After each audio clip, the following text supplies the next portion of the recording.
Olá, meu nome é Diego Nunes, esse é o nosso devocional. Se você é novo por aqui, seja bem-vindo. Se inscreva no canal, deixe o seu comentário, o seu joinha, compartilhe essa mensagem e ative o sininho para receber todas as notificações. Lembrando que esse devocional também faz parte da série de devocionais com o tema Por que pessoas não mudam? Nós estamos usando como base de estudo a vida do apóstolo Paulo e a sua trajetória, e o subtema do nosso devocional hoje é Dividindo Multidões. Relembrando o nosso último devocional, Paulo e Barnabé estão em Antioquia da Pisídia, e ali Paulo vai ministrar a palavra em uma sinagoga, e essa ministração, ela foi tão eficaz que pediram para o Paulo voltar, e quando Paulo volta no outro sábado, quase toda a cidade vai para a sinagoga para ouvir a mensagem. A mensagem de Cristo está fazendo um grande sucesso através da boca de Paulo. Porém, também vêm as perseguições, e de lá Paulo e Barnabé precisam sair porque há ali um plano de eles serem apedrejados. Saindo de Antioquia da Pisídia, Paulo ele vai para Icônio, e chegando em Icônio, Paulo também vai pregar o evangelho, e é o desenrolar dessa história que você vai ouvir hoje. Atos capítulo 14, versículo 1. E aconteceu que em Icônio entraram juntos na sinagoga dos judeus e falaram de tal modo que creu uma grande multidão, não só de judeus, mas de gregos. Mas os judeus incrédulos incitaram e irritaram contra os irmãos os ânimos dos gentios. Detiveram-se, pois, muito tempo, falando ousadamente acerca do Senhor, o qual dava testemunho a palavra da sua graça, permitindo que por suas mãos se fizessem sinais e prodígios. Quando ali em Icônio, na sinagoga, o Paulo anunciou o evangelho, a Bíblia diz que Paulo e Barnabé pregaram de tal modo. Perceba que Paulo e Barnabé, quando eles vão para algum lugar anunciar o evangelho, eles estão preparados para causar ali na vida daquelas pessoas a mudança. Eles estão com um desejo de falar de Cristo. E esse desejo, essa vontade, essa preparação do Espírito Santo através da mensagem faz com que muitas pessoas acabem se convertendo imediatamente ao ouvir aquela boa notícia. Aqui em Cônio não foi diferente. Então, pregaram de tal maneira e o resultado foi muitos creram. Você percebe que eles estão pregando para judeus e gregos. E você vê que os judeus entenderam, os judeus incrédulos entenderam que eles não iriam parar. Falou, puxa, eles já saíram de Antioquia da Pisídia. Agora eles estão aqui em Cônio. Eles pregaram lá e as pessoas creram. Eles vieram para cá e uma grande multidão também creu. Então, como eles perceberam, esses judeus incrédulos, que Paulo e Barnabé não iriam parar, então o plano foi: vamos mexer com a mente dos ouvintes. Eles começam ali a incitar o ódio, começam ali a cutucar aquelas pessoas que estavam ouvindo para que elas se enervassem contra Paulo e Barnabé. Enquanto os judeus tentavam causar um bloqueio na mente dos ouvintes, Paulo e Barnabé começam a realizar milagres, e contra fatos não há argumentos. Então a pregação foi boa, muitos creram, os judeus incrédulos começaram a incitar ali a violência, incitar ali o ódio contra Paulo e Barnabé, e aí o Senhor vem e começa a usar a mão de Paulo e Barnabé para operar sinais e maravilhas. Ou seja, mais pessoas acreditaram. Porém, Paulo e Barnabé continuaram com muita ousadia pregando o evangelho, e mesmo assim, aqueles judeus que eram incrédulos continuaram resistindo E aí você vê um cenário de um povo dividido. Então, vamos dizer que metade do povo estavam acreditando em Paulo e Barnabé, estavam ouvindo o evangelho, e outra metade estavam querendo matar aqueles dois homens. Onde eles chegavam, uma semente do evangelho era germinada. O que fez eles entenderem que mais coerente do que enfrentar seus perseguidores era fugir para outras cidades e plantar mais sementes. Você está percebendo que nos devocionais o Paulo chega num lugar, Paulo e Barnabé pregam, as pessoas creem, eles são perseguidos e eles têm que fugir. Aí eles fogem, vão para outro lugar. Essas fugas são estratégias. São estratégias de Deus para que o evangelho se espalhe. Porque a partir do momento que ele vai em um lugar e ele planta a semente do evangelho e ele vai embora, ele não leva aquela semente, mas aquela semente fica ali dando frutos. E aquelas pessoas que ouviram o evangelho vão ser aquelas que ali vão continuar espalhando a boa notícia de que Cristo morreu na cruz para nos salvar.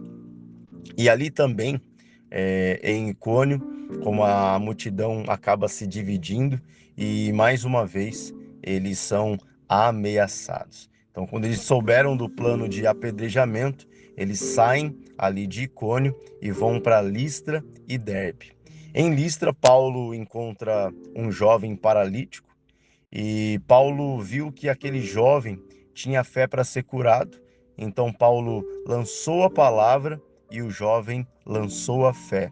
E imediatamente a junção da palavra com a fé fez com que aquele jovem paralítico ficasse de pé diante de todos. E mais uma vez, qual foi o resultado disso? Vou falar do resultado dividido em duas etapas. Primeiro resultado, o povo começa a adorar Paulo e Barnabé.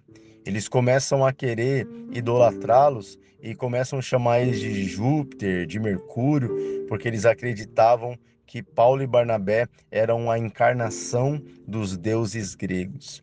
E aqui eu quero abrir um parênteses. Olha o perigo aqui que está se desenhando nessa história. O povo esboçou até uma fé ao ver aquela cura, mas aquela fé era uma fé manchada, porque aquela fé não era a fé verdadeira, genuína, que nos impulsiona a crer em Cristo. Aquela fé era uma crença nos deuses gregos. Eles não estavam olhando para aquele milagre, para Paulo e para Barnabé, como homens de Deus. Estavam olhando como se eles fossem a encarnação dos deuses gregos. E nesse momento, Paulo e Barnabé, eles vão ministrar o evangelho para aqueles que estão querendo adorar. E a ministração foi sem politicagem. A ministração foi sem querer agradá-los, mas Paulo e Barnabé disseram: olha, vocês precisam largar essa idolatria. Existe um Deus só. E esse Deus é aquele que é Pai do nosso Senhor e Salvador Jesus Cristo. E aí essa pregação vai causar o segundo resultado. Primeiro, adoração a Paulo e Barnabé. Segundo, Paulo e Barnabé recusaram aquela adoração, como eu disse, e eles já estavam, para você ter ideia, os sacerdotes ali dos deuses gregos estavam preparando já uma oferta para ser queimada em adoração a Paulo e Barnabé. E aqui eu quero abrir outro parênteses. Não são só críticas que são usadas para destruir ou parar alguém de Deus. Então, às vezes, para parar alguém de Deus, o diabo levanta pessoas para criticar, pessoas para poder fazer aquela pessoa desanimar, para fazer aquela pessoa parar, para fazer aquela pessoa, sabe, se desvirtuar, mudar o foco. como você já viu na história que eu já preguei aqui, sobre Neemias. Quando Neemias está construindo o muro, Tobias e Sanbalate ficam ali criticando. Talvez poderiam estar dizendo: olha, esse tijolo está torto, vocês não vão conseguir, essa obra é muito grande para vocês, como de fato eles falaram e está relatado na Bíblia. Então não são só críticas que são usadas para destruir ou para alguém de Deus, mas os elogios e adorações que são recebidas sem serem direcionadas para Deus.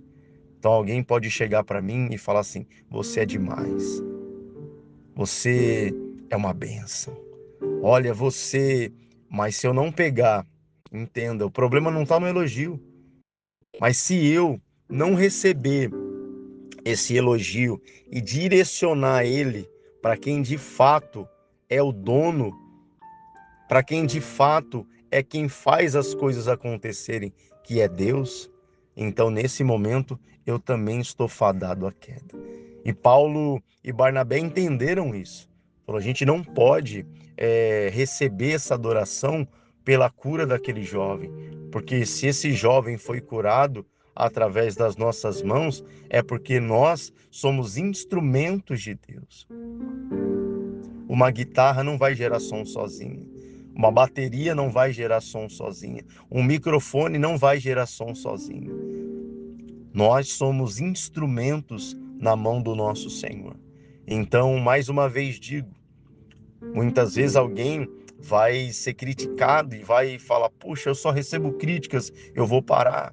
De um outro lado, aquele que recebe elogios fala: puxa, eu sou demais. Não.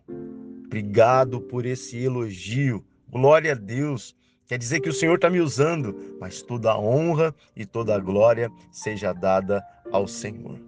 Então, aqui você percebe que a cura causou adoração, mas o Paulo e Barnabé já trataram de solucionar aquilo, dizendo: olha, nós não devemos ser adorados, nós não somos nem Júpiter, como vocês estão dizendo, nós não somos a encarnação desses deuses que vocês estão dizendo, não somos Mercúrio de maneira alguma, mas nós somos servos do Deus vivo, servos de Cristo.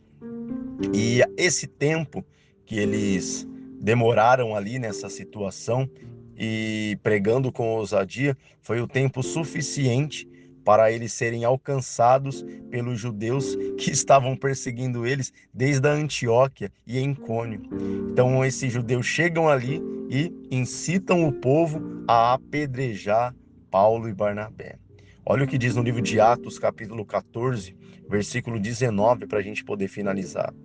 Sobrevieram, porém, uns judeus de Antioquia e de Icônio, que, tendo convencido a multidão, apedrejaram a Paulo e o arrastaram para fora da cidade, cuidando que estava morto. Paulo foi tão agredido que o deram como morto. E agora? Será o fim do homem que enfrentou o tempo, pois ficou esquecido em Tarso quase 10 anos, que espera aqui 14 anos para pregar a palavra que ele se apaixonou de primeira, assim que Cristo apareceu para ele no caminho de Damasco? Será o fim do homem que enfrentou o tempo, a rejeição, as ameaças, o homem que não conseguia ficar em um lugar sem sofrer perseguição? Muitos de nós já enfrentamos essa situação que Paulo está enfrentando. A famosa sinuca de bico. O que será de Paulo? Saberemos tudo o que aconteceu depois que Paulo foi muito machucado, quase dado como morto. Nós saberemos o final dessa história, ou a continuação dela, no próximo devocional. Deus te abençoe, não perca os devocionais falando sobre Paulo com esse tema: por que pessoas não mudam, vão mudar a sua vida no nome de Jesus. Fique com Deus.